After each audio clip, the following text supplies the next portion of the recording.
Hi, I'm Peter and I'm one of the coordinators of GEOH, and right now I'm helping Forest and Bird and their planting activities in the Pauatahanui Inlet. But that's only one thing that GEOH does in helping and thinking about the environment and our faith. We do a number of other things, looking at our scriptures and thinking about what the Bible has to say about the environment. And importantly, it says that we're stewards. And then we also think about practical things about the environment and how we should live. But basically we tread softly, and we've thought about our carbon footprint and about travel and things like that. And we've also looked at some of the important global issues and climate change and what the scientists think about what's happening there, and also some of the other issues about humans and resource usage and the areas where we're starting to move beyond the capability of the earth to support us. And it's actually had quite a profound effect on my faith and my spirituality.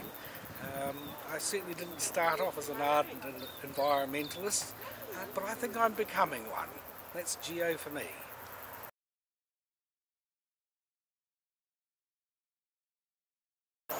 We're part of GEOH, and GEOH stands for God's Earth, Our Home.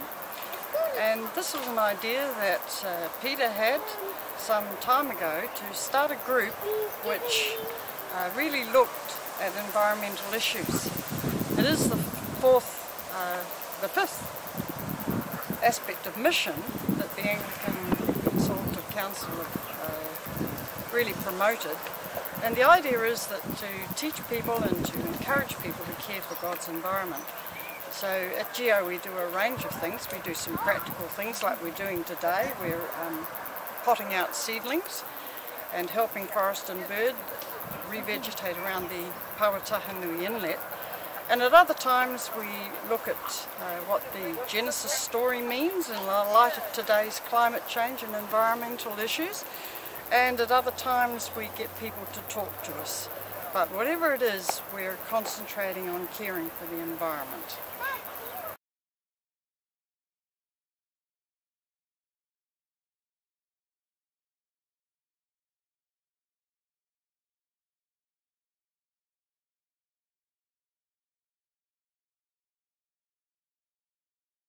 We've got the nursery here, which provides all of the plants that we put out in the reserve. We start with our own seed, and it takes us about 2.5 years to 3 years to get a plant that's big enough to plant out. So obviously people helping like we've got here makes a huge difference. In fact, we used to try and put out 6,000 plants a year, but we found we didn't have enough regular people to sustain that. We're down to about 4,000 a year, but we still need help.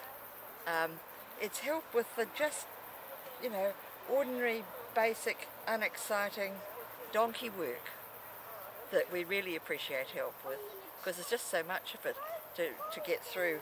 By the time you produce the seed, and then the plants take several years to grow, and each year they've got to be repotted again, so that we're always on the lookout for labour. One of the good things about this group is that they didn't automatically assume that all that was needed, all the work that was needed in the reserve was for planting. I get lots of groups who sort of say, can we come out and plant? But they don't really stop to think about what time of year it is, or what species we're trying to plant or anything like that. So it's very, very good to have a group that's just prepared to come out and do what needs doing.